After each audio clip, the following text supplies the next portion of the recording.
तो दोस्तों, एक और नया दिन और मैं बलजीत परमार हाज़िर हूँ एक नई कहानी, एक नया किस्सा लेकर। पिछले दिनों में हमने जो प्रकाश देसाई और पकिया, खालिद पहलवान, फीलू खान, इनकी जो स्टोरीज की थी आपको बहुत पसंद भी आई। उसमें कुछ नए तथ्य सामने आए हैं। कुछ ऐसे लोगों ने मुझे कांटेक्ट किया जिनके पास इस तीनों शख्स के साथ जुड़ी हुई कुछ नई जानकारियां थी। कुछ नए नाम भी सामने आए हैं, कुछ नई डेवलपमेंट्स भी सामने आई हैं। आज मैं आपके साथ वो शेयर करूंगा। साथ में आज मैं आपको दिखाऊंगा प्रकाश देसाई की एक तस्वीर जो कहीं अवेलेबल नहीं है। बड़ी मुश्किल से मेरे जो मित्र हैं दिनेश झाड़िया, जो प्रकाश के दोस्त थे, बांद्रा में साथ में रहते थे एक ज़माने में, अच्छी दोस्ती थी उनकी। उन्होंने उसके बेटे से वो तस्वीर मंगवा के मुझे भेजी है और साथ में ही उसकी अपनी तस्वीर मैंने एक बहुत रिक्वेस्ट करके दिनेश से मंगवाई। वो 20-25 साल से कुछ काम नहीं है, कोई केस नहीं, कोई कुछ नहीं, सब छोड़ के एक नई ज़िंदगी शुरू करके जी रहे हैं। तो उन्होंने अपनी तस्वीर भी छापने की, दिखाने की आज परमिशन दी। बहुत सी बातें दिनेश के पास हैं। इतने सालों से उन्होंने अंडरवर्ल्ड में काम किया, डिफरेंट तरीक़ों से तकरीबन हर शख्स को जानते हैं अंडरवर्ल्ड के, भले वो दाऊद ब्रदर्स हों या पठान गैंग हो या और जितने भी लोग इससे साथ जुड़े रहे हैं, खालिद पहलवान हो, शफी तूफ़ानी हो, इसी तरह बहुत से पुलिस वाले भी उनको जानते हैं, बहुत से ऑफिसरों से उनकी अच्छी बनती है। तो कई किस्म के लोग होते हैं अंडरवर्ल्ड में, कोई मर्डर करने वाला, कोई पनाह देने वाला, कोई गाड़ियाँ सप्लाई करने वाला, कोई हथियार सप्लाई करने वाला। हर आदमी का अपना अपना रोल, एक डिफरेंट रोल होता है अंडरवर्ल्ड में। उसी तरह से एक दूसरा शख्स जिसने 5.5 साल आर्थर रोड जेल और नासिक जेल में गुजारे, एक किसी केस में छोटा राजन के साथ साधु शेट्टी और मडिया मामा किसी केस में इन्वॉल्व थे और इस शख्स ने कोई छोटी मोटी मदद इनकी की थी, उस समय गाड़ी चलाई थी या गाड़ी दी थी। तो उनके साथ इसको भी 5.5 साल उस केस का फैसला आने तक राजन कंपनी के लोगों के साथ रहना पड़ा। कभी आर्थर रोड जेल में, कभी नासिक जेल में, कभी अमरावती जेल में, कभी तलोजा में, कभी थाना में। तो इस तरीके से 5.5 साल उस शख्स ने जेलों के अंदर की दुनिया बहुत अच्छी तरह देखी। बातचीत करने का तरीका बदल गया, दादा लोगों वाली भाषा सीख गया वो आदमी बोलने के लिए। लेकिन क्योंकि हार्डकोर क्रिमिनल नहीं था, इसलिए कहीं ना कहीं एक ह्यूमन टच उसकी बातों में होता है, एक सच्चाई होती है। कुछ बातें उसने भी बताई फीलू खान के मर्डर से जुड़ी हुई। और तीसरा, मेरे एक पुलिस के रिटायर्ड एसीपी हैं, उन्होंने एक जो संतोष शेट्टी का स्टेटमेंट रिकॉर्ड हुई थी बैंकॉक से वापस आने के बाद, बाहर से आने के बाद, तो उसने अपनी स्टेटमेंट में भी फीलू खान का बारे में कुछ खास खुलासे किए थे, वो भी उन्होंने मुझे बताए। सो आज मैं आपके साथ वो शेयर करता हूँ।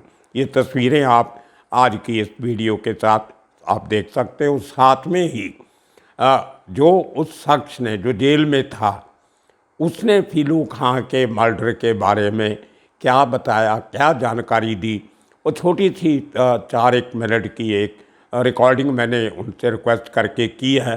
वो भी आपको मैं इस वीडियो के साथ सुना रहा हूँ। उसने ये बताया, ये रिकॉर्डिंग सुनने के पहले मैं आपको एक बात बता दूँ, उसके बाद आपको रिकॉर्डिंग सुनाऊँगा। ये शख्स 1994 में नासिक जेल में था। नासिक जेल में इसके साथ बहुत से लोग थे छोटा राजन गैंग के। उस ज़माने में गैंगस्टर जो थे अपना पूरा गैंग लेके इकट्ठे रहते थे, 15-15, 20-20 आदमी एक जेल में, ताकि ऑपोजिट गैंग के लोग कभी उनके ऊपर अटैक नहीं करे, हमला नहीं करे। अगर इनको अपने कुछ जोड़ीदार जेल में नहीं मिलते थे इकट्ठे रहने वाले, तो ये डमी लोगों को जेल में ले जाते थे, छोटा मोटा क्राइम करवा के उनकी ज़मानत नहीं करवानी और उनसे कोई ना कोई एप्लीकेशन डलवा के या अपना जेल स्टाफ के साथ, कोर्ट के साथ पैसे के ज़ोर पे या असर सुख दिखा के उन लोगों को अपनी जेल में ट्रांसफ़र करवा लेते थे, अपना एक पूरा ग्रुप जेल के अंदर भी बना लेते थे। उसी समय उस जेल में, नासिक जेल की बात है ये, तो ये लोग एक दिन बैठे थे तो इनको लगा कि जो फीलू खान के 2-3 लोग वहाँ पे थे, किसी क्राइम में अंदर थे, वो अचानक रोने लग गए। और जब उनको पूछा गया कि क्यों रो रहे हो, तो उन्होंने जो वो किस्सा सुनाया फीलू खान के बारे में, वो आप इस छोटी सी रिकॉर्डिंग क्लिप में उस आदमी की आवाज़ में सुन सकते हो। नासिक जेल में 4 नंबर सेपरेट में थे हम लोग। ओके। वो टाइम पर फीलू खान के 3 लड़के हमारे साथ में थे। ओके। एक रशीद, एक असलम, एक सोनू। ओके। ये लोग जो है इंग्लिश पेपर वगैरह पढ़ते थे। हाँ। तो एक बार देखा मैंने कि ये इंग्लिश पेपर पढ़ रहे थे तो अचानक से रोने लगे। तो पूछा मैंने क्या हो गया। हाँ। तो फिर बाद में वो लोग ने बताया कि भाई हमारे बॉस को जो है हमारे वो बैंकॉक में उसकी मर्डर हो गई, गोली मार दी है। हाँ। तो हम लोग ने पूछा भाई क्या हुआ, कैसे हुआ। हाँ। तो बोले भाई कुछ मालूम नहीं कैसे क्या हो गया, गोली मार दी है, मर्डर हो गई, इतना मालूम पड़ा है। हाँ। और वहाँ पर बहुत से और भी लोग थे छोटा राजन गैंग की तरफ से। हाँ। तो वो सारे लोग भी आए, वो लोग भी आके उनको समझाए हाँ। कि जाने दो, रो मत, जो हो गया देख लेंगे, किसने मारा है क्या है, सब उनको तसल्ली दे के चले गए। ओके। फिर 2-4 दिन के बाद में पीलू खान का एक लड़का हाँ। रशीद जो है वो जामीन पे छूट जाता है। ओके। और फिर बाद में वो जो मुलाकात में आके सोनू और असलम को बता देता है कि भाई पीलू खान को गोली किसी और ने नहीं मारा है, हाँ। विलास भाई ने मारा है, विलास माने। ओके। अब ये लोग जो है ये बात को सुन के चौंक जाते हैं। हाँ। क्योंकि विलास माने जो है वो भी छोटा राजन गैंग से है। हाँ। और फिर बाद में ये लोग जो है आहिस्ता आहिस्ता वहां से अपना बैरिक चेंज कर लेते हैं। ओके। क्योंकि इनके समझ में आ जाता है कि भाई यार पीलू खान को तो छोटा राजन ने मरवाया है हाँ। और ये लोग अपने को झूठी तसल्ली दे रहे हैं। हाँ। तो इसलिए वहां से वो लोग चले जाते हैं। ओके। और जब तक तो पेपर में नाम नहीं आया था किसी का कि किसने मारा, हाँ। लेकिन ये छोटा राजन गैंग की तरफ से ही हम लोगों को मालूम पड़ा था कि विलास माने जो है उसने बैंकॉक में पीलू खान को मार दिया है। ओके। तो मंगेश पवार भी साथ में था कहते हैं। हाँ, मंगेश पवार का नाम तो उसमें आया है कि मंगेश पवार मारा है। और बाकी पीलू खान को मारने में जो मेन का है, ये मुंबई क्राइम को नहीं मालूम था। हाँ। जब इनका विलास माने का जो इनकाउंटर हुआ था वो टाइम पर ये बात फूट गई थी। ओके। उसका एनकाउंटर तभी हो गया था उन दिनों में जब बाद में हुआ काफी? नहीं, उसके बाद में कम से कम 1.5 साल के बाद में हुआ था उनका। वो लोग एक केस में थे, थापा के केस में थे। हाँ। थापा का केस जब डिस्चार्ज हो गया फिर ये लोग छूट गए। छूटने के बाद में इन लोगों का इनकाउंटर हो गया। ओके। तो जेल से छूटने के बाद बैंकॉक गया ये मारने, जब पहले गया था? ना ना ना ना, ये पहले। अच्छा, पहले करने के बाद आके फिर हाजिर हुआ मारने। हाँ, वो लोग थापा के मर्डर में वांटेड थे ना। ओके। ओके। हाँ, तो थापा के मर्डर में इनको अरेस्ट किया गया। वो बैंकॉक से लोग मुंबई में आके रहने लगे, फिर थापा के मर्डर में अरेस्ट हो गए। उसके बाद में फिर ये किसी को मालूम नहीं था। ओके फिर बाद में जब आहिस्ता आहिस्ता बात फूटने लगी, फिर ये लोग छूट गए। 1 साल 1.5 साल में केस इनका चला और छूट गए लोग। ओके उसके बाद में इनका इनकाउंटर हुआ था। वो टाइम पर तो मीडिया ने भी बताया था कि पीलू खान को मारने में विलास माने का हाथ था। ओके। एनकाउंटर कहाँ पे हुआ था विलास पाणे का? भांडुप में हुआ था। Okay okay. कौन था एनकाउंटर स्पेशलिस्ट इसका वो? दशरथ अवार्ड साहब ने इनकाउंटर किए थे ना, कहीं से पकड़ के लाए थे और अच्छा, मार दिए थे। इसका भी दशरथ अवार्ड ने किया और अवधूत बोंडे का भी किया उसने। हाँ, अवधूत बोंडे का भी उन्होंने ही काउंटर किया है। Okay okay. वो तो झगड़ा हुआ था ना कुछ पहले उनका, जो मार कहाँ किला कोर्ट में हुआ था झगड़ा, कहाँ हुआ था वो? न सेशन कोर्ट में हुआ था उनका झगड़ा। Okay okay. हाँ, दशरथ अवार्ड साहब से उल्टी सीधी बातें हो गई थी उनकी कुछ, हम सामने सामने। हाँ हाँ, बहुत उल्टी सीधी बातें हो गई थी, तो फिर वही दशरथ अवार्ड साहब ने इनका छूटने का इंतजार किया। ओके। हाँ, तो इनका मतलब थोड़े टाइम में हो गया, पहले बोंडे का हुआ या इसका हुआ? पहले विलास माने का हुआ है, बाद में बोंडे का हुआ है। ओके। वो तो नासिक हाँ, से कहीं शिरडी से आ रहा था, कहीं से वहां से उसको वो नासिक से। लिंक करोड़ मोलण में मारा था मेरा ख्याल। हाँ, नासिक से इनको पकड़ के लाकर यहाँ मारा था। Okay okay. वो अकेला ही था, साथ में कोई एक था वो भाग गया था बोलते हैं कि एक नहीं, इसके। इनको तो वही शिरडी के करीब में कहीं से गांव से पकड़ के लेके आए थे। ओके ओके हाँ, और ला के भांडुप में लिंक रोड पे मार दिए थे। ओके। तो सुना आपने किस तरह से विलास माने का नाम सामने आता है। आज तक हम समझते रहे थे कि पीलू खान का मर्डर मंगेश पवार ने किया। मंगेश पवार भी था, लेकिन मेन किलर था विलास माने। विलास माने वही शख्स है जो अवधूत बोंडे का खास दोस्त था। ये भांडुप मुलुंड के रहने वाले थे और इन्होंने दोनों ने और लोगों के साथ मिलके उस ज़माने का 1992 में जो सबसे बड़ा मर्डर हुआ था केटी थापा का, वो इन लोगों ने किया था और लोग भी इनके साथ थे। तो अवधूत बोंडे के साथ इसकी जोड़ी थी, उसका नंबरकारी था। तो बहुत मज़ा हुआ। शार्प शूटर और बहुत डेयरिंग किस्म का आदमी। तो थापा के मर्डर के बाद ये लोग फरार हुए, घूमते रहे इधर उधर। और 93 में, जब 94 में के बिगनिंग में, 93 के एंड में, जब छोटा राजन अपना बेस बैंकॉक बनाता है, तो इन सब लोगों को बैंकॉक बुला लेता है, अपने खास लोगों को। उनमें मंगेश पवार, जो उस समय तक केपी के साथ काम करता था, पहले खालिद पहलवान के साथ, बॉम्ब ब्लास्ट के बाद उसको छोड़ के कहते हैं कि अंदर खाते उसने छोटा राजन से हाथ मिला लिया था। ये डबल क्रॉसिंग की गेम अंडरवर्ल्ड में चलती रहती है। तो लेकिन फिर भी क्योंकि नया नया रिक्रूट था, तो छोटा राजन को उसके ऊपर पूरा यकीन नहीं था।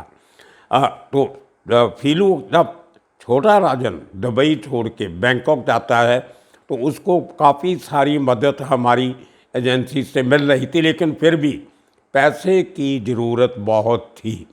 लोग कहते हैं कि उसने एक लंबी चौड़ी रकम फीलू खान से मांगी। फीलू खान ने दिया या नहीं दिया या डिले कर दिया, वो उनकी अंदर की बात आपस की वो जाने। तो बड़े तरीके से छोटा राजन ने फीलू खान को बैंकॉक में बुलाया, ल्योर किया।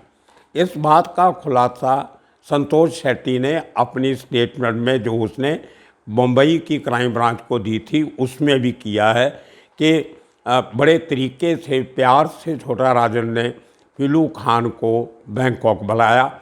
और पीलू खान भी बहुत शातिर आदमी था। वो उस होटल में नहीं रुका जो उसके लिए छोटा राजन ने बुक करवाया था, जो अरेंजमेंट किया था। उसने अपने तरीके से कहीं रहने का बंदोबस्त किया जो छोटा राजन को मालूम नहीं था। तो उससे उसका पता निकालने की पूरी जिम्मेदारी छोटा राजन ने मंगेश पवार को दी कि तू अगर नया है तो ये काम पहले कर, ये ढूंढ कि पीलू खान कहाँ है।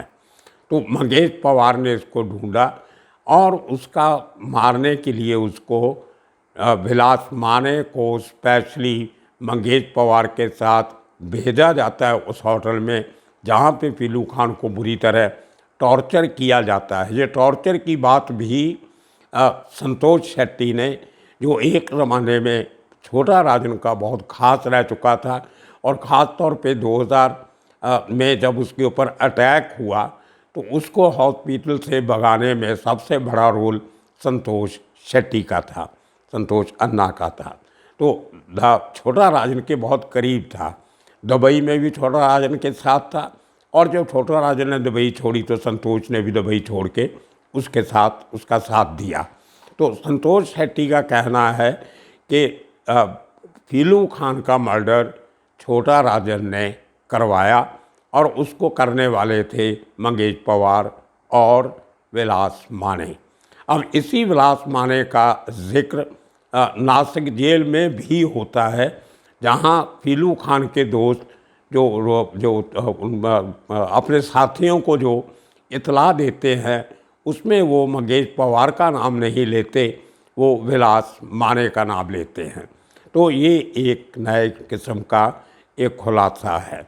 और दूसरा जो हमने प्रकाश पकिया देसाई की स्टोरी की थी, उसमें देखिए कि अंडरवर्ल्ड अपने लोगों का दुश्मनी भी करता है लेकिन उनका ख्याल भी रखता है। अब इतने साल पकिया ने खालिद पहलवान के साथ काम किया था। अब ठीक है, उनका एक कोई चांदी का एक कंसाइनमेंट चोरी हो गई या पकड़ी गई, उसने उसके ऊपर गोलियां चलाई, 14 गोलियां। वो दूसरी बात है कि पकिया बच गया। उसके बाद दिनेश जाड़िया और शफ़ी तूफ़ानी ये दुबई जाते हैं केपी को मिलने के लिए कि ये असल में बात ये थी, उसने कोई हेरा फेरी नहीं की, वो एक थर्ड आदमी की वजह से नुकसान हुआ। वो किस्सा मैंने आपको सुनाया। उसके बाद पकिया को बोला गया कि उस आदमी को मारो, उसने उस आदमी को मार दिया। उसके बाद पकिया के ऊपर टाड़ा लगा और उसको पकड़ के जेल में बंद कर दिया। अब दिनेश और शफ़ी तूफ़ानी केपी से बात करते हैं कि केपी साहब उस आदमी को टाड़ा में अंदर चला गया, आपने तो माफ़ कर दिया था, अब उसको छुड़ाना पड़ेगा, उसके बच्चे हैं, कोई काम धंधा नहीं है, वो कैसे उसके घर का काम चलेगा। तो देखिए वही शख्स खालिद पहलवान जिसने उसको मरवाना चाहा था, वही शख्स उसके लिए उस ज़माने में 5 लाख रुपया हवाले से उसको देता है। वो 5 लाख इसलिए कि जो वकील किया था शेट्टी नाम का एक, मैं उसका पूरा नाम नहीं लूँगा, एक ज़माने में वरदा राजन के लिए बहुत काम किया उसने। उसके जितने भी केसेस होते थे वरदा राजन के, सबकी ज़मानतें वो करवाता था उसके गैंग मेंबर्स की, और बहुत मशहूर था अंडरवर्ल्ड की फिगर्स में। तो उस शेट्टी ने 5 लाख रुपया मांगा कि मैं तुम्हें टाटा से क्लियर करवा के दूंगा। वो 5 लाख रुपया केपी ने भेजा उस एडवोकेट को देने के लिए।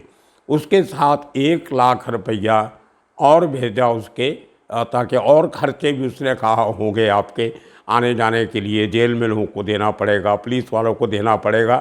तो टोटल 6 लाख रुपया पकिया के लिए खालिद पहलवान ने भेजा। और उसके कुछ महीने बाद 2 लाख रुपया और उसने उसके फैमिली के लिए भेजा कि आप अपना गुजारा आराम से करो जब तक ये आदमी बाहर नहीं आता। और फाइनली उस वकील ने उसको टाड़ा से बचाया, उसको निकाल के बाहर लाया और पकिया उस केस में से बरी होके बाहर आता है। तो इस तरीके से अंडरवर्ल्ड की वर्किंग जो है देखिए आप कैसे चलती है, इसका हम आम लोग अंदाज़ा नहीं लगा सकते। और इसी तरह उस शख्स ने एक और बड़ा खुलासा किया जेल में से बैठे हुए, वो मैं आपको आने वाले एपिसोड में सुनाऊंगा। उसका तल्लुक़ अमर नायक और नरी खान से है। बहुत इंटरेस्टिंग किस्सा है। आने वाले दिनों में कल या परसों मैं उसके कुछ और फैक्ट्स इकट्ठे कर रहा हूँ, वो जैसे ही आता है वो किस्सा भी आपको मैं सुनाऊंगा। तो ये तरीका अंडरवर्ल्ड के लोगों का काम करने का था। और उसने ये भी बताया कि जेलों के वर्किंग जो है अंदर की वो कैसे होती है। अब 18-20 लोग छोटा राजन कंपनी के, 18-20 लोग वहाँ पे दाऊद कंपनी के, वहीं पे एक ही जेल में बैरक अलग अलग। तो वहाँ पे कैसे वो कोएग्जिस्ट करते हैं आपस में, कैसे वहाँ पे जेल में ऐसे शो करते हैं कि जैसे हमारी कोई दुश्मनी नहीं है। और जेल में एंटरटेनमेंट के लिए जब इनको टीवी सेट चाहिए था, अब जेल वाले तो टीवी देते नहीं, तो इन्होंने एक मुंबई के एक ट्रस्ट को, एक रिलीजियस ट्रस्ट को कहा कि आप जेल में एक टीवी डोनेट कीजिए और उनको ये कहिए ये टीवी सेट जो है ये कैदियों के लिए है, ताकि वो अपना रिलीजियस फंक्शन या न्यूज़ वगैरह सुन सके। तो उस ट्रस्ट ने एक टीवी सेट जो था वो डोनेट करवाया जेल में, नासिक जेल में, और वो सेट इन लोगों ने अपनी बैरक में लगवा लिया और पूरा दिन बैठ के टीवी देखते थे सब लोग। ये छोटा राजन के गैंग की कहानी। और दोस्तों, एक बहुत ही इंटरेस्टिंग बात मैं आपको बता रहा हूँ जो उन्हीं सोर्सेज से सामने आई। उस शख्स का कहना है कि एक बार उनको जेल से, आर्थर रोड जेल से सेशन कोर्ट में तरीक पे ले जाया जा रहा था, जिसमें अब्दुल बोल्डे और विलास माने भी थे। बैंकॉक में मर्डर करने के बाद जब विलास माने वापस इंडिया आता है तो केटी थापा केस में उसको अरेस्ट किया जाता है, जिसमें वो वांटेड था। उसी तरह अब्दुल बोल्डे भी उसी केस में हाजिर हुआ था, पकड़ा गया था। तो जेल से जब इनको सेशन कोर्ट लेके जाया गया तो इनके मुलाकाती लोग आए तो इनको कुछ पैसे वैसे या कपड़े सामान वगैरह देने लगे। तो दशरथ तावहाड़ एक पुलिस ऑफिसर हुआ करते थे, उन्होंने वो बंद कर दिया, मना कर दिया कि इनको जेल की उस वैन में कुछ नहीं दिया जाएगा। उसके लेकर अवधूत बोल्डे का और दशरथ तावहाड़ का सबके सामने पब्लिकली सेशन कोर्ट की प्रेमाइसेस में झगड़ा होता है, गाली गलौज तक बात चली जाती है और एक दूसरे को धमकियां दी जाती हैं। अवधूत बोलता है कि मुझे बाहर आने दो, मैं तुम्हें नहीं छोड़ूंगा, और दशरथ तावहाड़ उसको जवाब देता है कि तू बाहर आ तो तुम्हें दक्षिणा मैं दूंगा। तो ये दक्षिणा वर्ड जो है हमारे उस सज्जन ने बताया, इनका ये झगड़ा वहाँ पे बहुत ज़बरदस्त टर्न लेता है। और देखिए हुआ भी कुछ ऐसे ही। 2001 में जब अवधूत बोल्डे अपनी सज़ा काट के उसमें बरी हो जाते हैं, सब लंबा केस चलने के बाद बरी होने के बाद जब बाहर आता है, उसका एनकाउंटर दशरथ तावहाड़ के हाथों से ही होता है। कहा जाता है कि उसको नासिक में शिरडी के पास एक गांव से पकड़ के लाया गया और शो किया गया कि गोरेगांव मलाड जो लिंक रोड है वहाँ पे उसका एनकाउंटर शो किया गया। उसी तरह 1 साल पहले विलास माने जो फीलू खान को मारने में इन्वॉल्व था, उसका एनकाउंटर भी भांडुप में ही दशरथ तावहाड़ के हाथों से होता है। और तीसरा शख्स मंगेश पवार जो उस फीलू खान के केस में शामिल था, उसका मर्डर कहा जाता है कि खालिद पहलवान ने साउथ अफ्रीका में करवा दिया था। उसने जो धोखा दिया खालिद पहलवान को, और खालिद पहलवान मशहूर था, वो जो आदमी उसको धोखा देगा उसको छोड़ता नहीं था। और तीनों आदमियों को मार के अंडरवर्ल्ड का एक बहुत बड़ा जो चैप्टर है फीलू खान से जुड़ा हुआ, मंगेश पवार से जुड़ा हुआ, विलास माने से जुड़ा हुआ, वो ख़त्म होता है। तो ये किस्सा था आज का। आने वाले दिनों में और किस्से कहानियाँ लेके फिर हाजिर होंगे। तब तक के लिए आप सबका शुक्रिया, धन्यवाद।